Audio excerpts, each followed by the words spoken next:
এই চ্যানেলটি শুধুমাত্র মনোরঞ্জনের জন্য।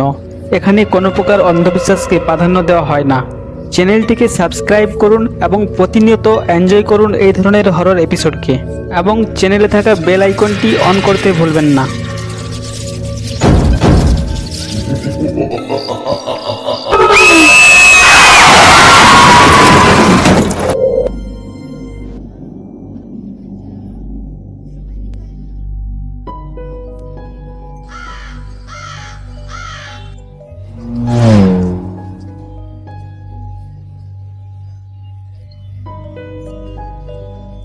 বন্ধুরা, আজকে আপনাদেরকে একটি সত্যি ঘটনার ব্যাপারে বলবো, যেটি রাহুল নামের একটি ব্যক্তির সঙ্গে ঘটেছিল যখন সে মুম্বাইয়ের মানালি তার বন্ধুর সাথে লং ড্রাইভে গিয়েছিল।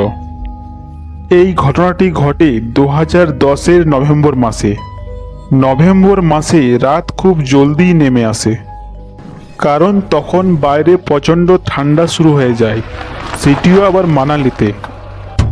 রাহুল তার বন্ধুর সাথে একটি হোটেলে আশ্রয় নেন, আর সেটি ছিল রুম নাম্বার 707। কিন্তু তারা জানতো না সেই রুমটি শুধুমাত্র রুম নয়, সেটি হলো একটি ভুতিয়া কামরা। কারণ এই রুমটিতে যারাই থেকেছে তারা সকলেই মারা গেছে। রাহুল এবং পঙ্কজ খাবার খাওয়ার পর তারা ঘুমিয়ে পড়ে। তারা গভীর ঘুমে আচ্ছন্ন হয়ে পড়ে। ঠিক সেই সময় রুমের বাইরে রাহুল কারো চলার শব্দ শুনতে পায়। সে ভাবল হয়তো কোনো ওয়েটার রুম সার্ভিসের জন্য কোনো রুমের মধ্যে যাচ্ছে। সে ঘড়িতে টাইম দেখল, তখন রাত 3টে বাজে।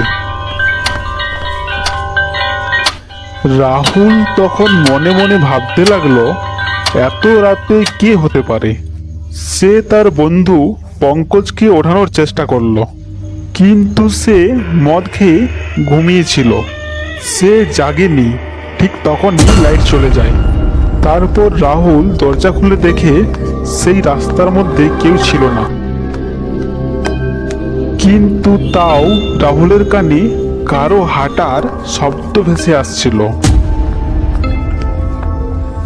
সে সেই আওয়াজটির পিছনে পিছনে চলতে থাকে। ঠিক তখনই রাহুল কোনো মেয়ের চেঁচানোর আওয়াজ শুনতে পায়। তখনই সে আওয়াজটির কাছে যাওয়ার চেষ্টা করলো। সে দেখতে পেল সেই রুমটির বাইরে একটি মহিলা দাঁড়িয়ে আছে। সে মহিলাটির আর একটু কাছে গেল। তারপর পেছন থেকে রাহুলের কাঁধে কেউ হাত রাখে। রাহুল পেছনে ঘুরল, কিন্তু কাউকেই দেখতে পেল না। তারপর সে আবার যখন ঘুরে মহিলাটিকে দেখতে গেল, তখন সে সেখান থেকে উধাও হয়ে যায়। রাহুল আরো ভালোভাবে সেটিকে দেখার চেষ্টা করলো, কিন্তু কিছুই দেখতে পেল না। এরপর সে প্রচণ্ড ভয় পেয়ে যায়। তার সারা শরীর যেন হিম হয়ে যায়। তার পা কাঁপতে থাকে।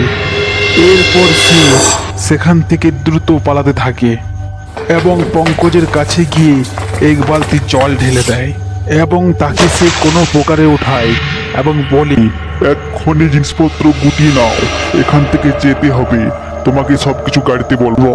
রাহুল জিনিসপত্র গাড়িতে রাখতে গেল এবং পঙ্কজ রিসেপশনে বিল পে করতে যায়।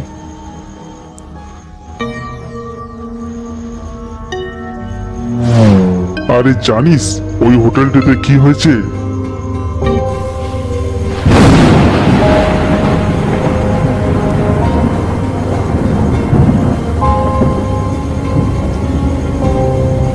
আর ঠিক এভাবেই রাহুল সেই হোটেলে ঘটে যাওয়া সমস্ত ঘটনা একের পর এক পঙ্কজকে বলতে থাকে।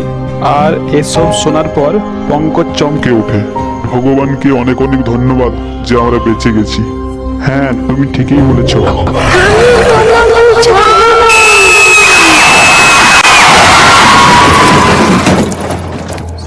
শোনা যায় হোটেলের ওই রুমটিতে এক মহিলা একবার সুইসাইড করেছিল। আর ওই মহিলাটি হলাম আমি, সেই মহিলাটি হলাম আমি। কোনোদিনও ভুল করে এই কামরার মধ্যে আসবি না, ভুল করেও এই রুমে আসার কথা ভাবিস না, সবাইকে মেরে ফেলবো। এই স্টোরিটি ভালো লেগে থাকলে চ্যানেলটিকে সাবস্ক্রাইব করে দিন, আর এই ধরনের ইন্টারেস্টিং ভিডিও সবার আগে পাওয়ার জন্য নোটিফিকেশন বাটনটি অন করে রাখুন। আর হ্যাঁ, আপনার জীবনেও যদি এই ধরনের কোনো ঘটনা ঘটে থাকে তাহলে কমেন্ট বক্সে অবশ্যই জানাবেন।